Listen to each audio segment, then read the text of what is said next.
Hi, I'm Dominic. Thanks for watching Dominic's Woodworks, and it's time for another shop talk. Wait, what's happening? Oh my, the fresh air. It's getting warm in here. That can only mean... It means we are facing a severe case of the summer. Last week and the week before I spent very little time in my shop. What I actually did was a different kind of woodworking. Let me show you. And you probably won't be able to understand a word I'm saying, but you know me, I'll just keep talking.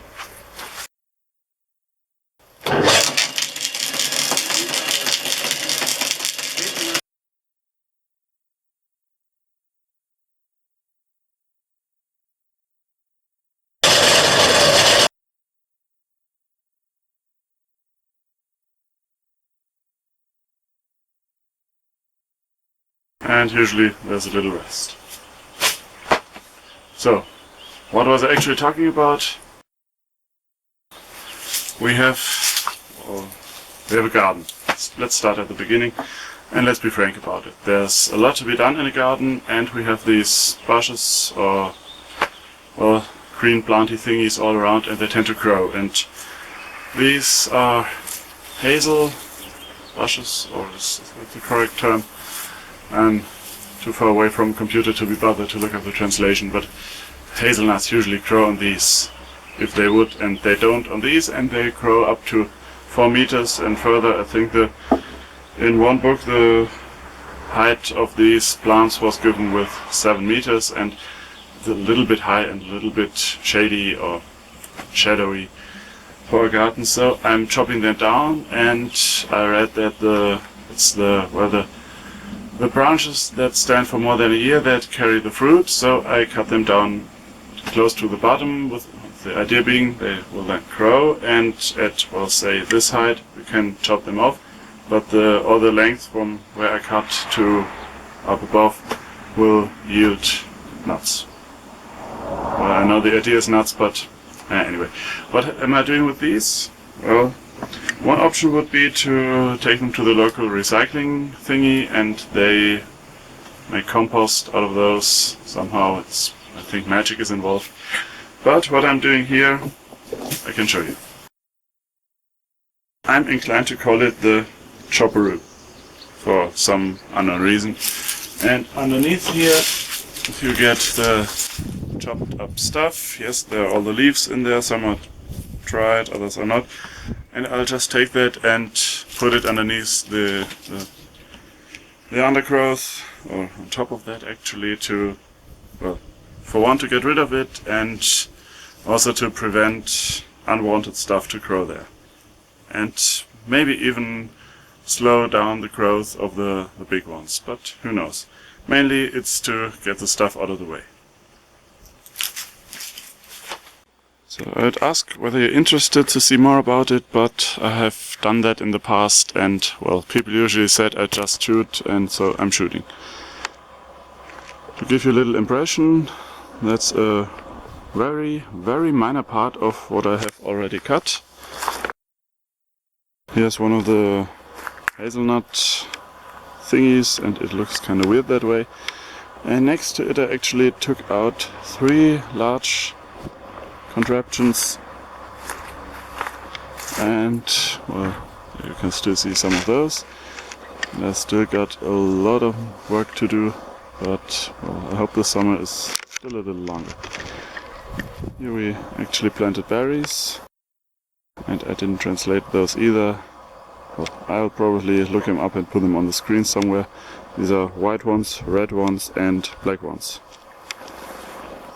As you can see, there's also a slope here in the garden, because when the house was built, this wall was only, well, they were only allowed to make the wall 1 meter high, so we have this slope in the garden. But here I did a little digging elsewhere a few years back, and we still have the pile, so I'm trying to even that out a little. And speaking of woodworking, which we actually didn't, I have a pile here. These are the branches that are too thick to go through the chopperoo. And well, on the one hand I intend to have them dried and If I can't find any better uses, I'll put them through the barbecue.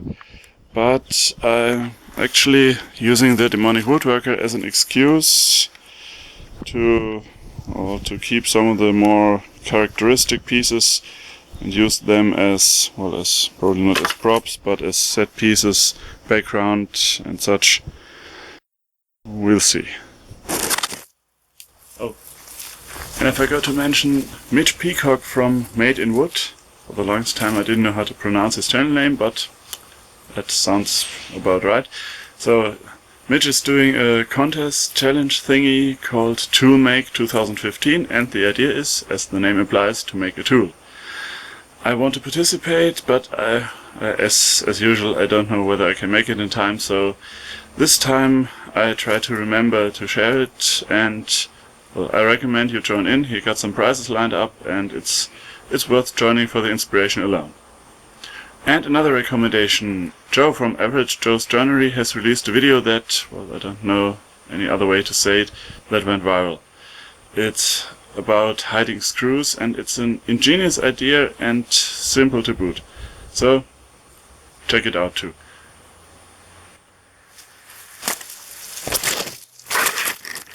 So what does that mean to you?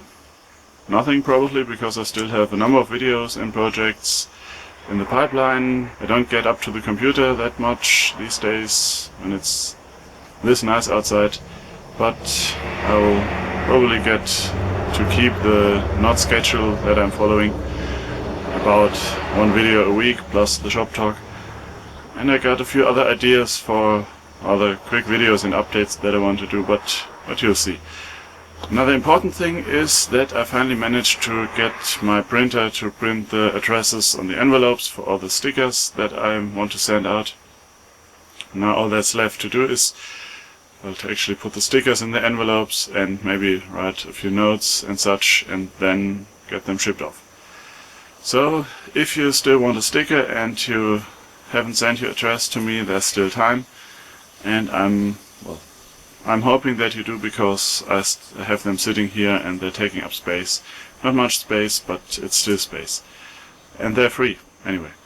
So, as always, thank you for watching. Oh, and yes, I forgot the mandatory part of the video. Last week I said I'd do something about paper. Well, yeah, it, like so many things, took a little longer than expected. I haven't wrapped that one up quite yet, and it's I'll do a dedicated video about this. It's probably won't fit the format of Shoptalk, but you'll see.